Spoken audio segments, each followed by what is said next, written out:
ഏവർക്കും നമസ്കാരം. ഇന്ന് നാം ഓഗസ്റ്റ് മാസത്തെ ഫലങ്ങളെക്കുറിച്ചാണ് ഇവിടെ വിശകലനം ചെയ്യുന്നത്. ഓഗസ്റ്റ് മാസത്തെ ഫലങ്ങൾ പരിശോധിക്കുന്നതിന് മുന്നോടിയായി ഈ മാസത്തെ ഗ്രഹസഞ്ചാരങ്ങൾ ഒന്ന് പരിശോധിക്കാം. സൂര്യൻ ഓഗസ്റ്റ് മാസം 16-ാം തീയതി വരെയും കർക്കിടക രാശിയിൽ സഞ്ചരിക്കുന്നു. ഓഗസ്റ്റ് മാസം 17 തൊട്ട് ചിങ്ങമാസം പിറക്കുന്നു. അന്നേ ദിനം തൊട്ട് സൂര്യൻ ചിങ്ങരാശിയിൽ സഞ്ചരിക്കുന്നു. ചൊവ്വ ഈ ഓഗസ്റ്റ് മാസം മുഴുവനായും കന്നിരാശിയിലാകും സഞ്ചരിക്കുക. ബുധൻ ഓഗസ്റ്റ് മാസം 29 വരെയും കർക്കിടകത്തിലും തുടർന്ന് ചിങ്ങരാശിയിലും സഞ്ചരിക്കും. ഫലത്തിൽ ഈ മാസം മുഴുവനും കർക്കിടകത്തിലാണ് ബുധൻ സഞ്ചരിക്കുന്നത് എന്ന് പറയാം. വ്യാഴം മിഥുനരാശിയിൽ തൻ്റെ സഞ്ചാരം തുടരുന്നു. ശുക്രൻ ഓഗസ്റ്റ് 20 വരെയും മിഥുനരാശിയിലും തുടർന്ന് ഓഗസ്റ്റ് 21 മുതൽ കർക്കിടക രാശിയിലും സഞ്ചരിക്കുന്നു. ശനി വക്രഗതിയിൽ മീനരാശിയിൽ സഞ്ചരിക്കുന്നു. രാഹുകേതുക്കൾ യഥാക്രമം കുംഭരാശിയിലും ചിങ്ങരാശിയിലുമായി തങ്ങളുടെ സഞ്ചാരം തുടരുന്നു. ഈ മാസം സംഭവിക്കുന്ന വലിയൊരു സവിശേഷത എന്നത് ദേവഗുരുവായ വ്യാഴവും അസുരഗുരുവായ ശുക്രനും മിഥുനരാശിയിൽ യോഗം ചെയ്ത് സഞ്ചരിക്കുന്നു എന്നതാണ്. ഈ യോഗം ഓഗസ്റ്റ് 20 വരെയും ഉണ്ടാകുന്നതാണ്. ചില രാശിക്കാർക്ക് ഈ യോഗം ഏറെ ശ്രേഷ്ഠമായ ഫലങ്ങളെ നൽകുകയും ചെയ്യും. അപ്പോൾ മേൽപ്പറഞ്ഞ ഗ്രഹസഞ്ചാരങ്ങളുടെ ഫലമായി ഓരോ രാശിജാതർക്കും ഓഗസ്റ്റ് മാസം അനുഭവത്തിൽ വരാൻ ഇടയുള്ള ഫലങ്ങൾ നമുക്ക് പരിശോധിക്കാം. വൃശ്യക്കൂർ, വിശാഖം, കാൽ, അനീഴം, തൃക്കേട്ട എന്നീ നക്ഷത്രങ്ങളാണ് ഈ കൂറിൽ വരുന്നത്. സൂര്യൻ ഈ കൂറുകാരുടെ 9, 10 എന്നീ ഭാവങ്ങളിൽ കൂടിയാകും ഈ മാസം സഞ്ചരിക്കുക. 9-ാം ഭാവം എന്നത് സൂര്യൻ്റെ അനിഷ്ടഭാവം ആണെങ്കിൽ 10-ാം ഭാവം സൂര്യൻ്റെ ഇഷ്ടഭാവമാകുന്നു. എങ്കിലും 9-ലെ സൂര്യൻ വലിയ ദോഷങ്ങളെയൊന്നും നൽകില്ല എന്നും അറിയുക. 9-ാം ഭാവം ഭാഗ്യഭാവം എന്ന് അറിയപ്പെടുന്നതിനാൽ ഭാഗ്യത്തിന് ഒരു മറവ്, അതുമൂലം കാര്യങ്ങൾ നടന്നു കിട്ടാനൊരു കാലതാമസം, തടസ്സം എന്നിവയെല്ലാം നേരിടാം. കൂടാതെ പരിശ്രമത്തിന് അനുസരിച്ച് ഫലങ്ങൾ കിട്ടണം എന്നുമില്ല. സൂര്യൻ എന്നത് വൃശ്ചികക്കൂറുകാരുടെ കർമാധിപൻ കൂടിയാകയാൽ കർമ്മരംഗത്തും ചില പ്രതിസന്ധികൾ, അസംതൃപ്തി, സഹപ്രവർത്തകരുടെ സഹകരണമില്ലായ്മ, മേലധികാരികളുടെ അപ്രീതി എന്നിവ നേരിടാം. എന്നാൽ ഓഗസ്റ്റ് മാസം 17-ാം തീയതി സൂര്യൻ ഈ കൂറുകാർക്ക് ഏറെ അഭീഷ്ടഫലങ്ങൾ നൽകുവാൻ തുടങ്ങുന്നു. കാരണം അന്നേ ദിനം തൊട്ട് സൂര്യൻ തൻ്റെ ഇഷ്ടഭാവമായ 10-ാം ഭാവത്തിലേക്ക് പ്രവേശിക്കുകയും തുടർന്ന് സഞ്ചരിക്കുകയും ചെയ്യുന്നു. 10-ാം ഭാവം എന്നത് കർമ്മഭാവം എന്നാണ് അറിയപ്പെടുന്നത്. അതായത് ഔദ്യോഗിക മേഖല, തൊഴിൽ, ബിസിനസ് എന്നിവയെല്ലാം ഈ ഭാവത്തെ കൊണ്ടാണ് ചിന്തിക്കുന്നത്. ഉപജീവനത്തിന് ആശ്രയിക്കുന്ന ഏത് മേഖലയും കർമ്മഭാവം തന്നെയാണ്. സൂര്യൻ ഈ കർമ്മഭാവത്തിൽ കൂടി സഞ്ചരിക്കുമ്പോൾ അത് കർമ്മപുഷ്ടി, കർമ്മഗുണം, തൊഴിൽ രംഗത്ത് അംഗീകാരം, മേലധികാരികളുടെ പ്രീതി, പ്രമോഷൻ, സഹപ്രവർത്തകരുടെ സഹകരണം എന്നിവയെല്ലാം നൽകുന്നു.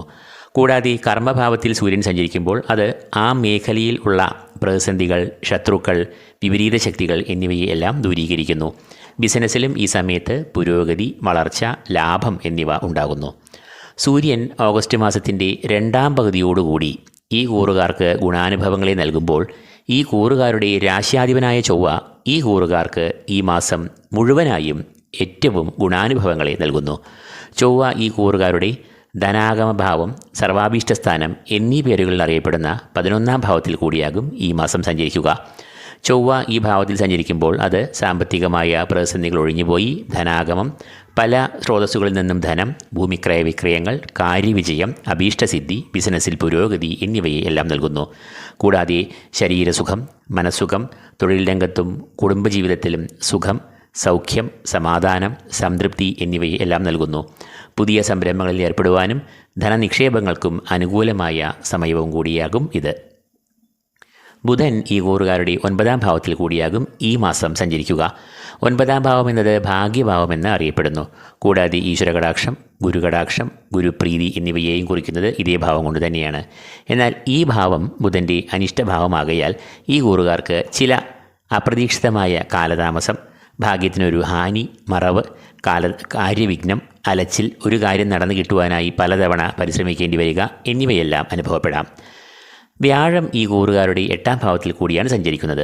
8-ാം ഭാവം ആയുർഭാവമെന്ന് അറിയപ്പെടുന്നതിനാൽ അഷ്ടമത്തിൽ കൂടി വ്യാഴം സഞ്ചരിക്കുമ്പോൾ അത് പ്രധാനമായും ചില വൈഷമ്യങ്ങൾ ശരീരത്തിന് നൽകാം. അതായത് ശരീരത്തിൻ്റെ രോഗപ്രതിരോധ ശേഷി കുറയുക, തൽഫലമായി പിടികൂടുന്ന ചില രോഗാരിഷ്ടതകൾ, അത് സൃഷ്ടിക്കുന്ന മാനസികമായ സംഘർഷങ്ങൾ എന്നിവയെല്ലാം വ്യാഴം 8-ൽ കൂടി സഞ്ചരിക്കുമ്പോൾ ഉണ്ടാകാം. അതുകൊണ്ട് തന്നെ ഈ കൂറുകാർ ആരോഗ്യത്തിൽ നല്ല ശ്രദ്ധ പുലർത്തുക. ശുക്രൻ ഈ കൂറുകാർക്ക് ഈ മാസം മുഴുവനായും ഗുണാനുഭവങ്ങളെ നൽകുന്ന നിലയിലാകും സഞ്ചരിക്കുക. ശുക്രൻ ഈ കൂറുകാരുടെ 8, 9 എന്നീ ഭാവങ്ങളിൽ കൂടിയാകും ഈ മാസം സഞ്ചരിക്കുക. ഈ 2 ഭാവങ്ങളും ശുക്രൻ്റെ ഇഷ്ടഭാവങ്ങളാകയാൽ ശുക്രൻ ഈ കൂറുകാർക്ക് ഏറെ നേട്ടങ്ങൾ, സൗഭാഗ്യം എന്നിവയെ നൽകും.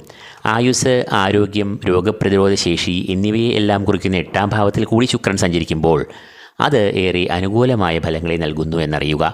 8ാം ഭാവത്തിൽ സഞ്ചരിക്കുന്ന ശുക്രൻ സകല പ്രതിസന്ധികളെയും മറികടക്കുവാൻ സഹായിക്കും. രോഗമുക്തി, ശത്രുനാശം, മാനസികവും ശാരീരികവുമായ സുഖങ്ങൾ, സമാധാനം എന്നിവയെല്ലാം നൽകും. സാമ്പത്തികമായ പ്രതിസന്ധികൾ ഒഴിഞ്ഞുപോയി ധനനിലവാരം മെച്ചപ്പെടും. ദാമ്പത്യ സൗഖ്യം, കുടുംബസുഖം, ക്ഷേമം, ഐശ്വര്യം എന്നിവയും ശുക്രൻ 8ൽ കൂടി സഞ്ചരിക്കുമ്പോൾ അനുഭവത്തിൽ വരുന്ന ഗുണാനുഭവങ്ങൾ ആണ്. ഓഗസ്റ്റ് മാസം 21-ാം തീയതി ശുക്രൻ ഈ കൂറുകാരുടെ 9ാം ഭാവത്തിലേക്ക് പ്രവേശിക്കുന്നു. 9ാം ഭാവം എന്നത് ഭാഗ്യഭാവം എന്നാണ് അറിയപ്പെടുന്നത്. ഭാഗ്യഭാവത്തിൽ കൂടി സഞ്ചരിക്കുന്ന ശുക്രൻ ഇവർക്ക് ഭാഗ്യപുഷ്ടിയെ നൽകും. കൂടാതെ ഈശ്വര കടാക്ഷം, ഗുരു കടാക്ഷം, പിതൃപുണ്യം എന്നിവയും 9ാം ഭാവത്തെ കൊണ്ട് ചിന്തിക്കുന്നു. ശുക്രൻ ഈ ഭാഗ്യഭാവത്തിൽ കൂടി സഞ്ചരിക്കുമ്പോൾ അത് ഭാഗ്യവർദ്ധനവിനെ നൽകും. സാമ്പത്തികമായ അഭിവൃദ്ധി, ധനാഗമം എന്നിവയെ 9ൽ കൂടി സഞ്ചരിക്കുന്ന ശുക്രൻ പ്രദാനം ചെയ്യും. ചിട്ടി, ലോട്ടറി, ഗൃഹലാഭം, വാഹനലാഭം, നല്ല തൊഴിൽ അവസരങ്ങൾ എന്നിവയെല്ലാം ശുക്രൻ ഈ ഭാവത്തിൽ കൂടി സഞ്ചരിക്കുമ്പോൾ അപ്രതീക്ഷിതമായി വന്നുചേരുന്ന ഗുണാനുഭവങ്ങൾ ആണ്.